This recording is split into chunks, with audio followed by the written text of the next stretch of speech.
Welcome back, everyone. Today, we're going to be diving into Hosea 2.then. Okay. This verse, it really packs a punch. No one will rescue her out of my hand. Yeah. And we've got this excerpt that we're going to be looking at today that really explores this whole concept of divine rescue. Mm-hmm. And you know what happens when God's chosen people decide to walk away? Right. It's pretty intense topic. Yeah. It's interesting because when you just read that verse, Yeah. it almost sounds threatening, like God is being forceful or something. Right. But when you look at the context of the whole thing, Yeah. it becomes less about, a forceful grip and more about God's commitment to his people, Okay. even when they're messing up. So kind of explain this a little bit more for me. So the excerpt talks about God's covenant with Israel. Right. And we're talking like chosen people, Yes. miracles, the whole 9 yards, right? Exactly. The Exodus. Yeah, this covenant wasn't just some casual agreement. Right. It was this deep connection that God started because of his love and faithfulness. Okay. He rescued them over and over again, like the Exodus, Yeah. parting the Red Sea. I mean, those events totally shaped Israel's history Right. and cemented their faith in God. Yeah, it's kind of mind-blowing when you think about it. Yeah. With that level of divine intervention. Right. You'd think that nobody would even think about turning away. Yeah. What could be better than that kind of protection? Right. And that's exactly where Hosea 2.2 comes in. Okay. It's this huge shift, Mm-hmm. Instead of showing God as the rescuer, Right. it's emphasizing that no one can rescue anyone from God. Wow. It's like saying you can't avoid the consequences of your actions, Right. even if I'm the one bringing those consequences. Okay, so what caused this change? Well, Did Israel do something specific? yeah, the text uses this really striking metaphor Okay. about the prophet Hosea's marriage to this woman Gomer, Okay. who was known for cheating on him. And her actions are like a symbol of how Israel was unfaithful to God. So instead of relying on God, they started chasing other things, Exactly. trying to find satisfaction somewhere else. Yeah.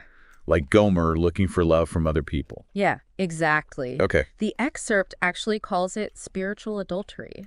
Wow. They were making alliances with other nations, Oh. worshiping idols, Yeah. basically looking for security and prosperity in all the wrong places.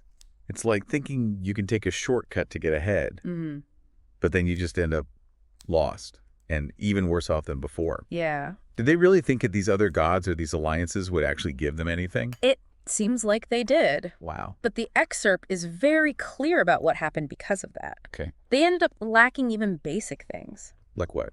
Food, wine, clothing. Wow. It wasn't like God was just being mean and punishing them for no reason. Right. It was a wake-up call Yeah. to remind them that they depended on him for everything. Yep. They turned away from the one who provided everything they needed.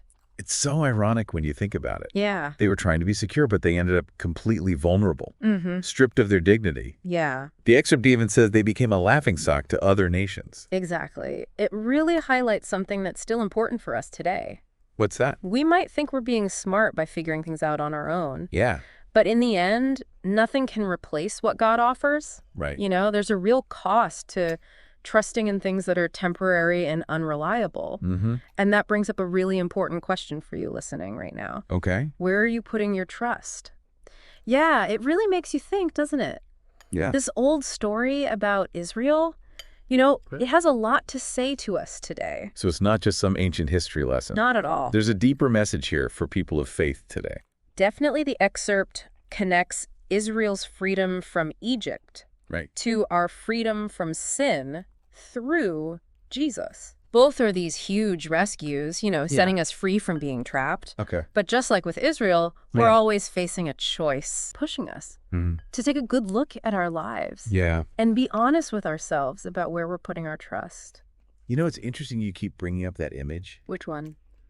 about no one being able to rescue us from God's hand. Oh, yeah. It's powerful, but it also kind of makes me nervous. Mhm. Like, what does that really mean for us? It's a strong reminder that the choices we make matter. Okay. We can choose to follow God's plan Mm-hmm. and experience his blessings, Mhm. or we can do our own thing and face the consequences of being separated from him. So it's not like God's just waiting to punish us every time we mess up, Right. but our actions naturally have consequences. And even those are under his control.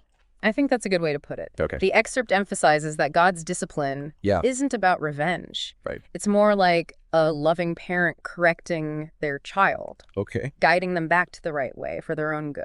So instead of asking, why is God doing this to me, we should be asking, what is he trying to teach me through this? That's a really powerful shift in how we think. Yeah. It helps us see challenges, not as obstacles, but as chances to grow, to become better, and to understand God's heart more deeply. You know, the whole excerpt is built on this idea that God really wants a relationship with us. Exactly. It's easy to think that if you have faith, then your life will be perfect. Right.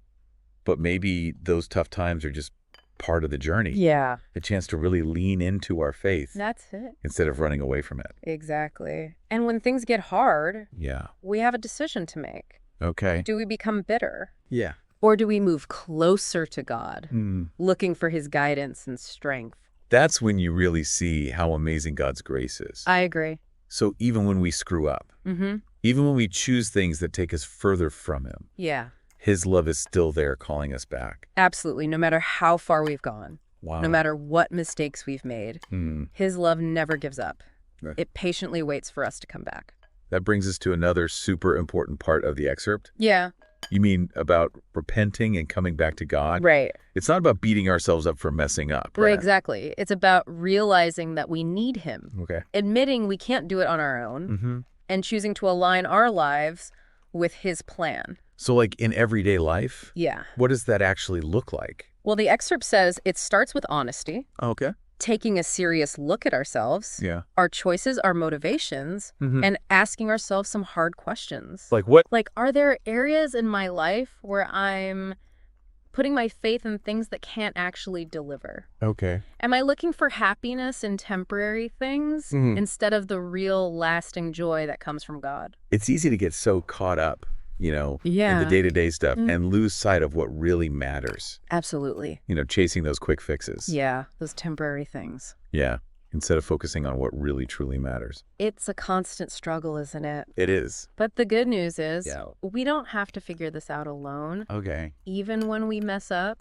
even when we wander off, God's grace is always there, ready to meet us right where we are. And you know, this excerpt doesn't sugarcoat things. No, it doesn't. Sometimes coming back to God means letting go of things we've been holding on to. Yeah. Things that we've put our trust in, even if they're not good for us. That's right. It's about realizing that real security and true fulfillment, they don't come from chasing worldly things. They come from having a right relationship with God. It's about choosing to surrender to him. Okay. Trusting that even when it's hard, even when it means giving something up, it's ultimately what's best for us. You know, diving into Hosea 2.10 now like this, it's really made me think differently about how God works in my life. In what way? It's not just about asking him to save me when things go wrong. Right. It's about recognizing that he's always there, guiding me even when things are tough. It's about understanding that his love isn't passive. It's active and powerful. It shapes us and changes us. Even when we fight against it. Even when we try to do things our own way. That brings us back to that image. No one will rescue her out of my hand. Powerful, right? It's kind of unsettling too, though. I know what you mean. But it reminds us that we can't escape his love or the way he pursues us. We can try to run, but we can't hide. Yeah, exactly. It's a real paradox, isn't it? It is. The very hand we try to run from is the same hand that offers us true safety and peace. You know, it makes me think about times in my life when I've tried to pull away, do things on my own, thinking I knew better. But I always end up realizing that real freedom doesn't come from escaping God, but from surrendering to him. It's humbling, but it's also incredibly freeing. It is. When we let go of trying to control everything.